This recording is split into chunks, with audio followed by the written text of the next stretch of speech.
Hi, my name's James Currie. I was the sound recordist on Red Dog. Woof. The first thing to thank you for letting me chat to you. The first thing to say is that I really applaud Nelson Watt, the producer. It took him 8 years to put everything together for Red Dog, and its production was spread over 2 states, WA and South Australia. Now, let's get the equipment out of the way first. My weapons of choice are a Sound Devices 788T with an SSD drive plus a CF card at the back, and I download material to a Lacey drive, a 650 I think it is. The CF card goes off to the sound editors. I like CF cards as a medium of delivery because they are the most stable and solid. Although I waited quite a deal of time for the Sound Devices to have an SSD drive, which all the people that should know said that this is the safest and most solid medium of capture of information. Okay, I use Sennheiser microphones because I know their faults and I know their weaknesses, and so I can know what I can do with those. I'll use electro radio microphones as the main recording devices, right in the radio mics. Also use Schoeps, Neumanns, and occasionally a hollow foam when I get excited about atmospheres and that sort of thing. It was interesting with Red Dog.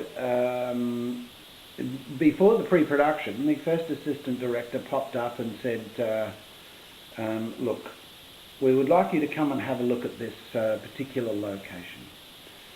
And I said, oh, okay. Come for a meeting, he said. We need to have a chat. I thought we could have had a chat in a coffee shop, but no, we're down in this old factory which is under a flight path right beside a main arterial road into Adelaide. And he said, this is where we would like to build the interior of the hotel. Oh goodness.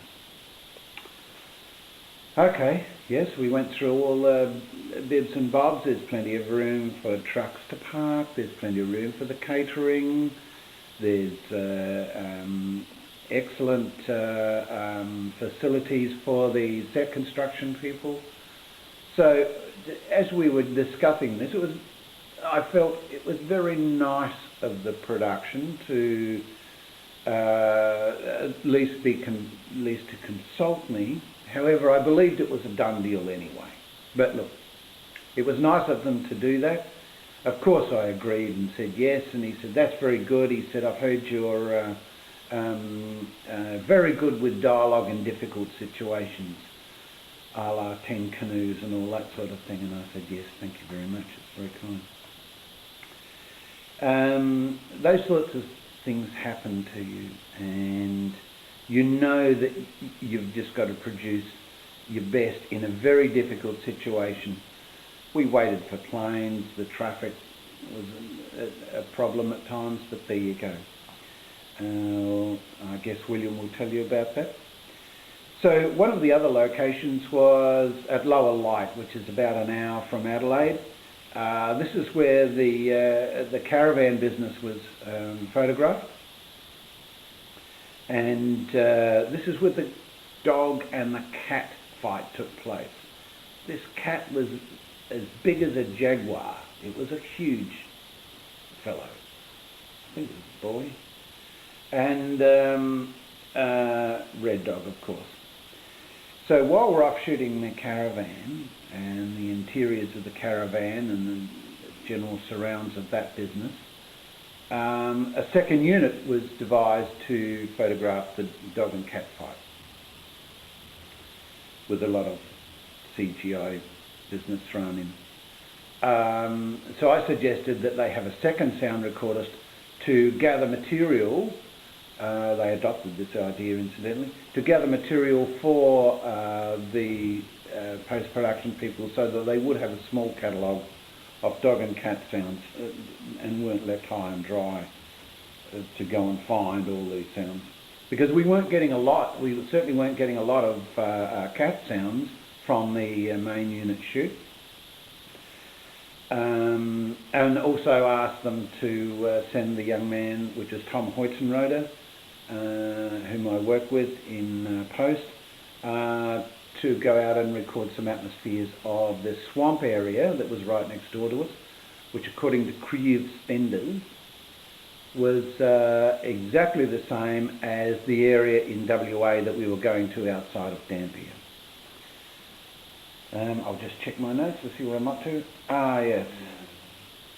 The toughest part of the record was inside the hotel, inside this tin shed,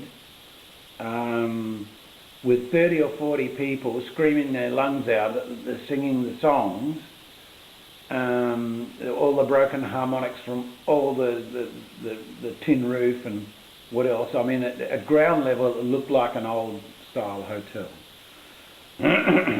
I had stereo Neumanns up to capture at least the material for if the song was going to be used in its entirety, for surrounds and to have dominant left-rights.